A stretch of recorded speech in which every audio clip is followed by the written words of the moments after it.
For more than 2 years, the federal Conservatives have held a solid lead in the polls.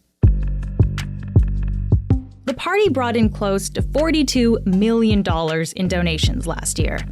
That's almost double what the Liberals and NDP raised combined.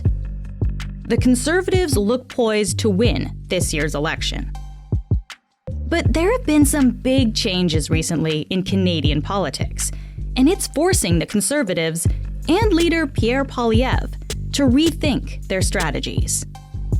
Stephanie Levitz is a senior reporter with The Globe. She's spoken with Conservative insiders, including MPs, strategists, and organizers. Today, she'll explain the new challenges the party is facing and how they're repositioning themselves within the shifting political landscape. I'm Menaka Raman-Wilms, and this is The Decibel from The Globe and Mail. Stephanie, thanks so much for joining us again. Thanks for having me. So the Federal Conservative Party has been polling consistently ahead of the Liberals for more than 2 years now. And the Liberals have really struggled to get any movement in the polls. And that is until recently, though. So, Stephanie, could you just walk us through the recent numbers we're seeing? Sure. We're seeing a couple of different things. We're seeing one pollster, Ipsos Reid, has the Conservatives sitting at about 41%, with the Liberals sitting at 28%. Still a double-digit lead. But it's important to know that in this particular survey, the Liberals are up 8 points since the last poll Ipsos did in early January. That's a significant shift. You know, it's bigger than the margin of error on a poll, which means there is something happening in the Canadian electorate.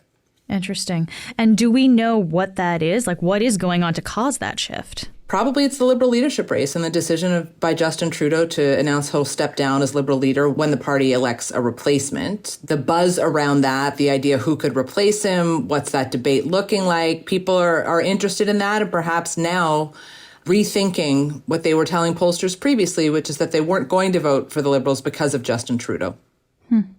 And we've also got a new poll that looks at leaders themselves and which leader would actually handle trade negotiations with Trump the best. Of course, this is a big issue now in federal Canadian politics. What did we see there? So there we saw that Liberal leadership candidate Mark Carney, who is the former governor of both the Bank of Canada and the Bank of England, trumps Poilievre in this respect. He's polling, 40% of those surveys suggested that Carney was best at handling negotiations with Trump compared to 26% for Conservative leader Pierre Poilievre. Next up was former finance minister and Liberal leadership candidate Chrystia Freeland, coming in around 12.5%. So this is a significant thing to look at this Nanos poll and actually see that Carney is polling ahead of Poilievre in terms of who Canadians think would actually deal better with Trump. Considering that it's within the realm of possibility that is the ballot box question in the next election, how we deal with Donald Trump, if Canadians right now are saying we think Mark Carney is better for that, that's an interesting number and certainly will give the Conservatives under Pierre Poilievre some pause. So let's talk about the Conservatives then, because I know that you recently spoke to a dozen Conservative Party insiders, Stephanie, including former and current MPs. What did you learn about how the party is responding to all of this? It's interesting. I mean, the Conservatives were always aware over time, and I'm not even talking in the last, say, 6 weeks, that if Justin Trudeau were to step down as leader of the party before the next election and that party were to select a new leader, that it was going to change the dynamic, that Canadians, a lot of what pollsters were reporting that Canadians were telling them, what Conservatives were saying they were hearing at the door, what Liberals were saying they were hearing at the door, is that a lot of the frustration and anger amongst Canadians was directed at Justin Trudeau. And indeed, Pierre Poilievre was directing the anger there. He was really the focal point for the Conservatives were arguing that it is Justin Trudeau's fault. Everything that is happening in the economy right now, everything that is bad, you believe to be bad, blame it on Justin Trudeau. So they were pretty aware that if he were to leave, that would shift things in the polls. And so the conversation, though, for them is how to adjust for that, right? And it's a two-pronged conversation because they're not now just adjusting for that.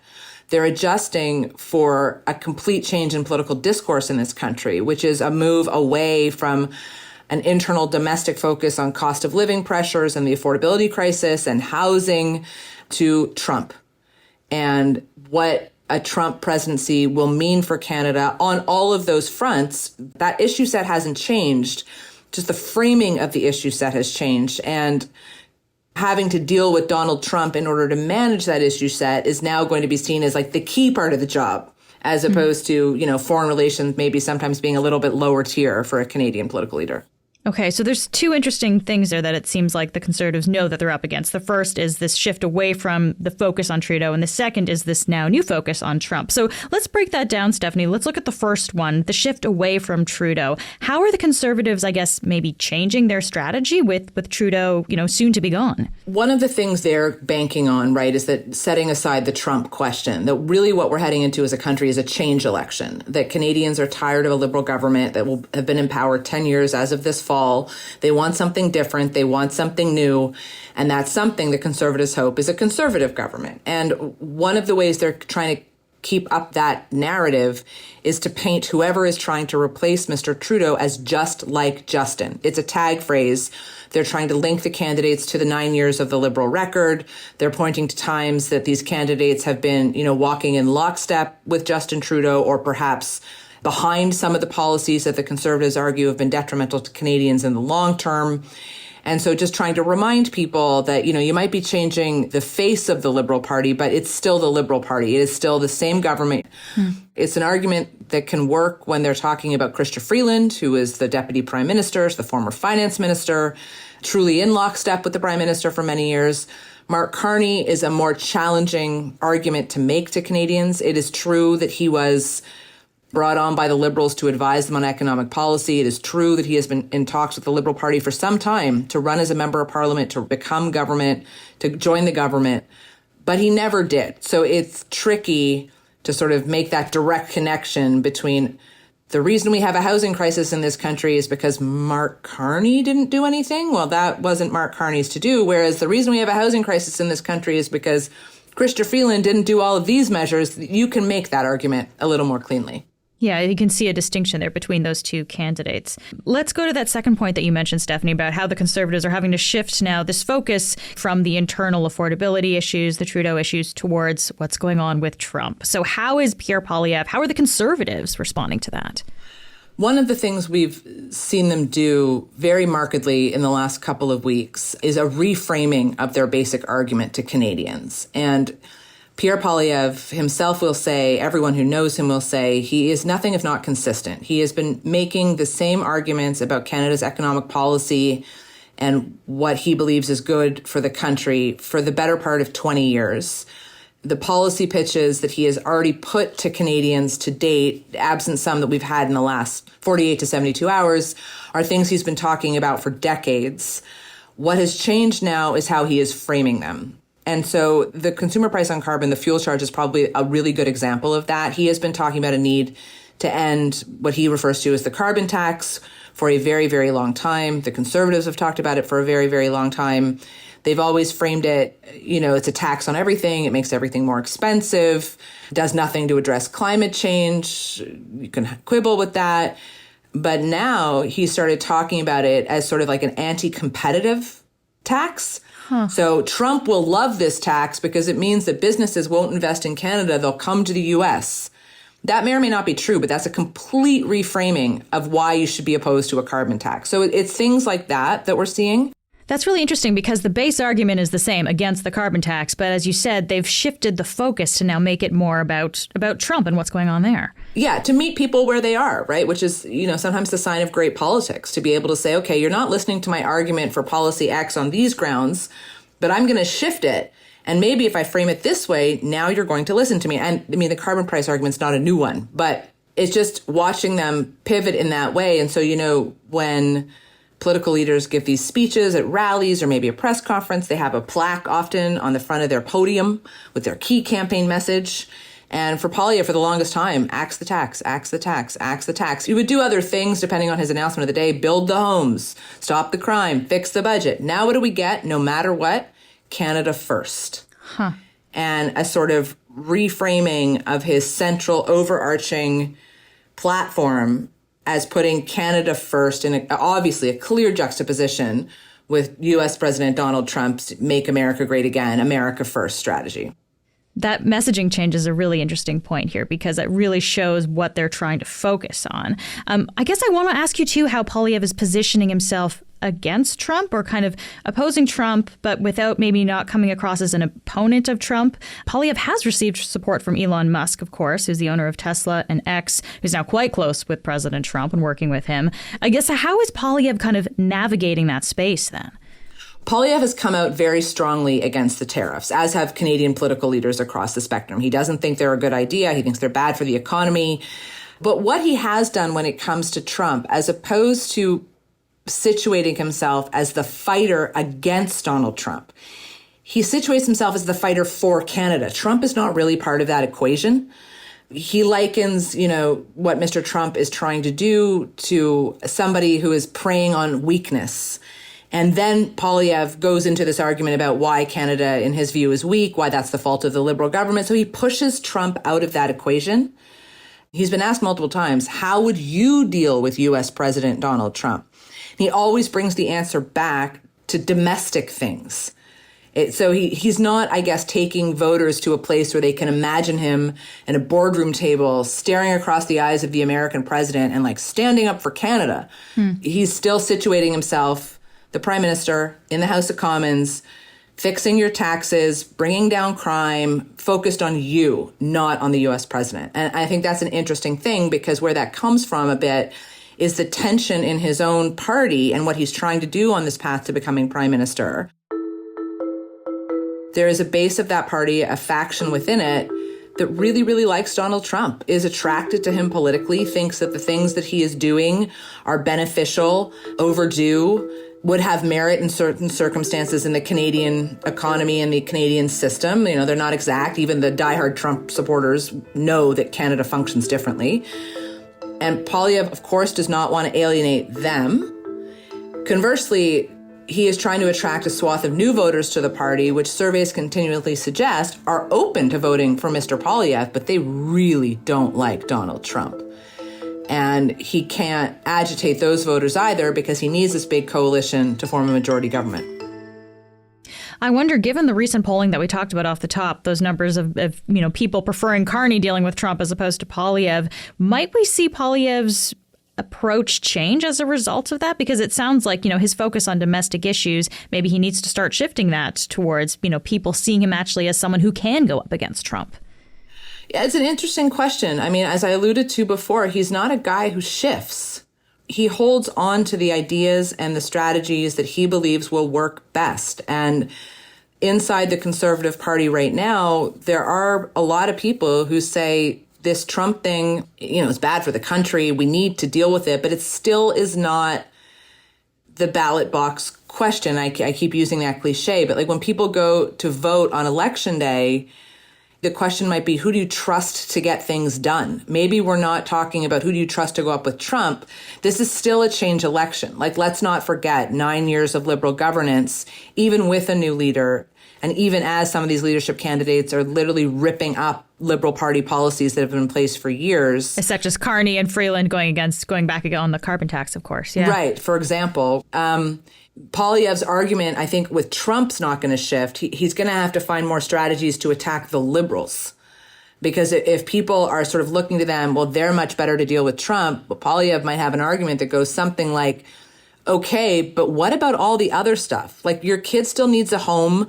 You still can't find a family doctor. Crime rates are this, da-da-da-da-da. You have to remember, Canadians, you're voting for something that isn't just Donald Trump. We'll be right back.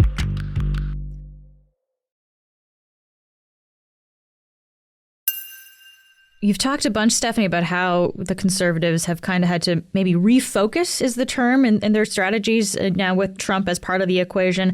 I guess I wonder, have the Liberals had to do the same? How big of a shift have the Liberals had to make compared to the Conservatives here?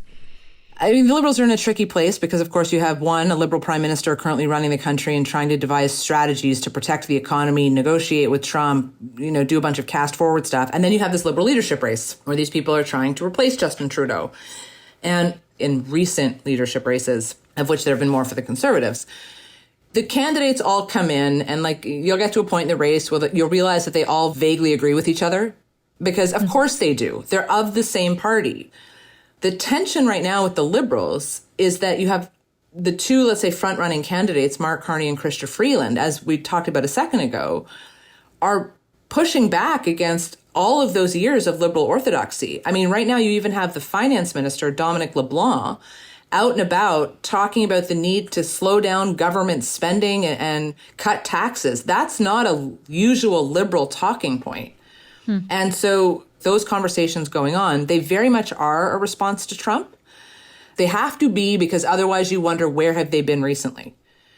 And so they're pivoting in the sense that their language is changing. I mean, suddenly, the National Resources Minister out the last couple of days musing about rebuilding a pipeline that runs from east to west in this country. This from a government that was once accused of being so anti-pipeline that their bills were nicknamed things like No More Pipelines Act, and now we're talking about building pipelines. These are big pivots for the Liberal Party. And, you can attach some degree of political cynicism to that and say, well, they just really want to win the next election. Or you can argue that the Liberals are making a calculation that at this moment in time, bring in every file that we once said no to because we need some new ideas. Otherwise, we're in a lot of trouble. Yeah. As a country, I should say, not as a party. Like, it's for the good of the country, not just for the good of the ballot box. So that's kind of how the Liberal leadership candidates may be approaching this coming election. Looks like we're likely having a federal election this coming spring. Let's talk about how all of these situations have changed how the Conservatives are actually approaching this election, Stephanie. I think one of the big things that Poilievre, of course, has been saying is that he does not want to have any new measures that will increase the federal deficit. He's very focused on finances here. But with this potential trade war on the horizon with the U.S., the Liberal government has talked about maybe putting forward relief programs for Canadian workers and businesses, like we saw during COVID. That's, of course, a lot of money, right? So how have the Conservatives said they would support or not support this kind of program? How would they approach this situation? They have yet to say what they would do because they refer to it as a hypothetical. They argue that measures similar to some of the things that were done during the pandemic require legislation. Parliament is currently prorogued. There is no legislation. So they're obviously kicking this question down the road about whether or not they would support a bailout bill. One of the things that Poilievre has said is that he believes that any money that Canada would raise through a counter imposition of tariffs, for example, should be returned back to Canadians in the context of like a tax cut, right? Like not checks into their pockets, but doing things to make the economy more competitive. But should the situation be that more new spending is required, whether Mr. Poilievre would support that or whether he would campaign on that, because the timing is such that we could be in an election at the same time as we need a bailout bill, right? Which gets really tricky. There are things the government can do without legislation to spend new money or set up new programs. There are things there that could be done that I would suggest Mr. Poilievre would probably be broadly on side with because they're not hundreds of millions of dollars like in COVID. But it's a pressure point for him and a decision that he'll have to make because he's not exactly going to turn his backs on Canadians, but he doesn't tend to believe in this stuff. And asking a new political leader to compromise on his political beliefs like 5 minutes after becoming prime minister, that'll be difficult for him. It's a difficult position, I imagine, for him, because, as you say, he doesn't want to, vote against something that would help Canadians in this time. If we do see Parliament come back after this prorogation, if we do see the Liberals introduce a measure of some kind that would give this relief to Canadians, do we have any sense of how Poilievre might navigate that moment?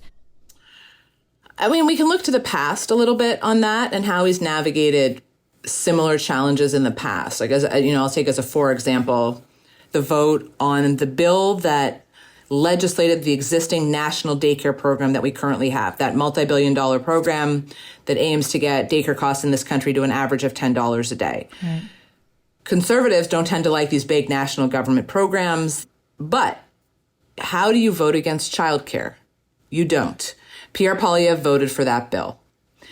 I'm going to give it another example, though, capital gains. So when the Liberal government introduced changes to the capital gains regime, raising the inclusion rate, meaning you paid more if you were in a situation where you had capital gains, they were framing it as generational fairness. They were framing it as supporting young people, that, the money was going to go towards existing government programs, really framing it in such a way to almost put Poilievre in a corner. Well, if you vote against this, you're voting in favor of millionaires. Well, Mr. Poilievre he took a look at the program, and he went and figured out that maybe it's not just about millionaires. It's hurting small business owners. It's hurting families who bought a cottage 40 years ago and wanted to pass it on. It wasn't great for farmers. who wanted to pass on their farms to their children. And he managed to find a political way to vote against it that didn't end up hurting him. And so let's get to the bailout bill. It's within the realm of possibility that he just shrugs and says, I can't vote against this, it's terrible. Or he finds a way to point out all of the flaws with the bill, pressures the government on it, says it's not actually going to help anyone. Here's what I would do instead. And he votes against it. And one of the things he could do with that vote, right, is then that bill and the management of the economy become the ballot box question for the election. If the government falls on that bill, which they could, I doubt they would, the NDP would probably support them, but sort of turn it into, this is a terrible idea, they just want to ruin the economy again, go with that narrative and then propose his own solutions. And so the challenge there becomes policy on the fly for Mr. Poilievre. And I am sure they have policy people now beavering away, being like, what would a conservative version of this solution look like? Yeah.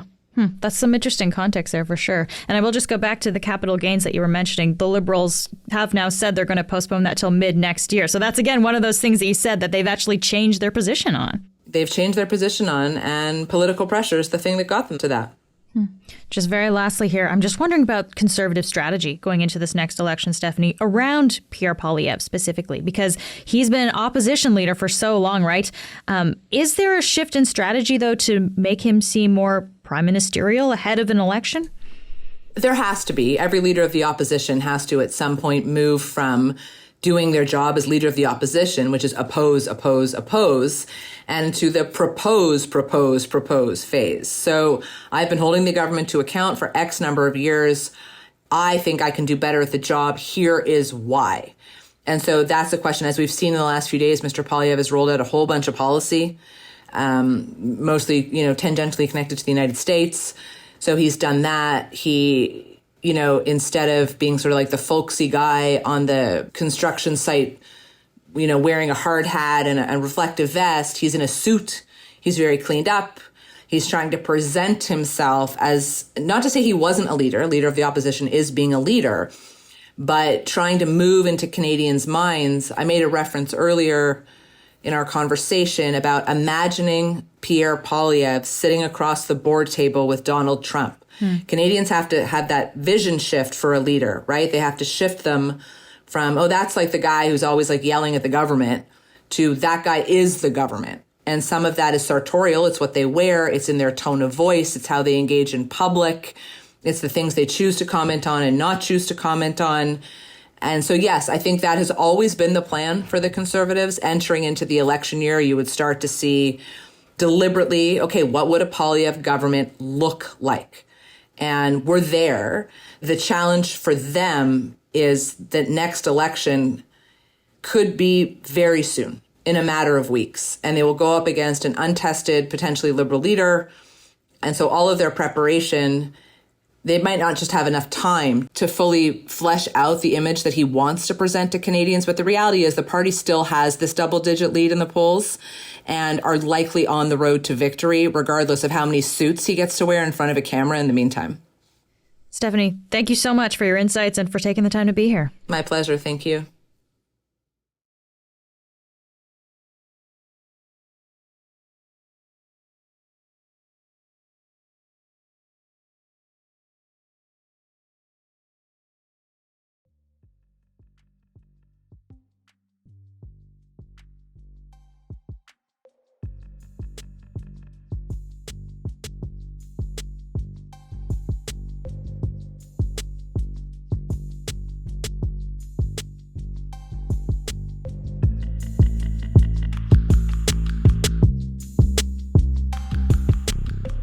That's it for today. I'm Menaka Raman-Wilms. Our producers are Madeline White, Michal Stein, and Ali Graham. David Crosby edits the show. Adrian Chung is our senior producer, and Matt Frainer is our managing editor. You can subscribe to the Globe and Mail at globeandmail.com/subscribe. Thanks so much for listening, and I'll talk to you tomorrow.